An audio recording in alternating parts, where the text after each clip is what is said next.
Okay, so this is our project. We were trying to think about how we could use art and hacks and technology and data to really inform people about the economy in the 21st century. Could you go to the next slide? Sorry. So I think there's a lot of disengagement with politics. We grabbed this image here with the kind of super democracy, the sarcastic kind of disengagement from democracy. And there are all these complex financial markets that nobody really understands, including the experts who trade on them and so on. So we have essentially 4 pieces we're presenting here, and I'm going to hand over to Anjum to talk about the first 3. So if you go on to the next. Okay, so one of the things that we wanted to talk about was the imbalance caused by the internet. And on the 6th of August, the internet will be 22 years old. And it's brought about major changes. It's actually created new icons, such as Kim Kardashian, whose career has flourished as a result of the internet. Okay? And what was quite fascinating was that she's recently given birth to a baby that I think is called North by Northwest, I think, something like that. And it was interesting, on YouTube, there's an announcement that she's made with Kanye West, and that attracted 1.6 million hits. So that's the power of the internet, it's creating these new icons.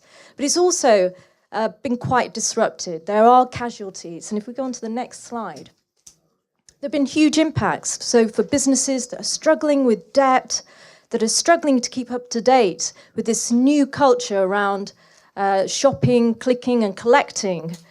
And there have been casualties, and for example, such as Woolworths, Jessop's, and this is HMV, which is the original icon for the retail store, which represents his master's voice. So this is one of the casualties. We go on to the next. We go on to the next slide. We wanted to look at the wealth gap as part of our story around looking at economic data.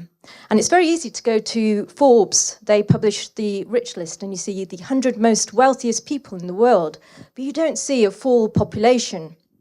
So we decided to come up with our own economic index. And this is called the Lamborghini Index. So one of the things we wanted to look at, the ultimate status symbol for being wealthy is the Lamborghini car. And what we did was we had a look and we searched and we found the Lamborghini hotspots across the world. So these are the destination points where you can go and purchase your own Lamborghini. And there's an exclusive Lamborghini that's been launched recently, and that actually costs $4 million. So it's quite a premium purchase. And what's interesting, you can see it's color-coded, and you can see some of the countries that are featuring at the top of that list. And we had a really good idea from one of the designers who suggested that if this goes on as an exhibition, we could turn this into a wristband, so people could take away a wealth band, actually. So that was a really good idea from one of our designers, hopefully he's in the room. If we now go on to the next slide, we're now going to hand over to the second part of the demo. If we can go back one slide, actually.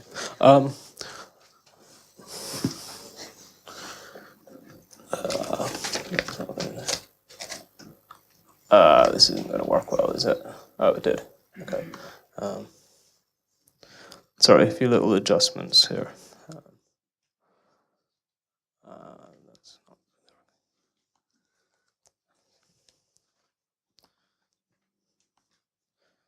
Sorry. Yes, please. Okay. Cool. So, actually, okay, I'm mostly going to talk. So we were trying to come up with a new kind of economic map of the world. So we're all quite familiar with the geographical map. We see countries, their relative locations, oceans, and so on. But this hides a lot of real information. We don't know, there are the small, densely populated countries, large, lightly populated countries. This doesn't really give us much insight. So we have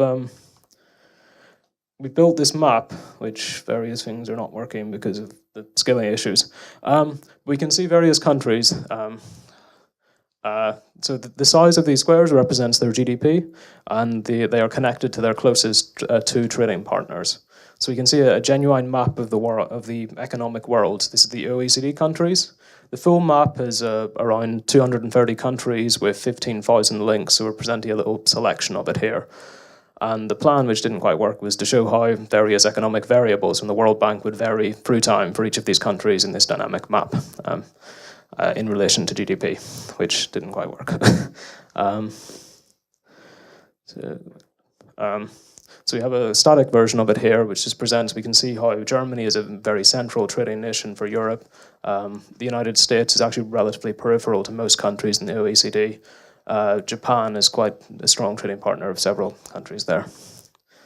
Cool. So I'm going to hand over to Marek to say a little bit more about the World Bank data and what we plan to do with this in the future. Hi everyone. There is actually not much to say. Our research was quite extensive, but unfortunately there was not much time to process actually the really big repository of information which is behind the World Bank.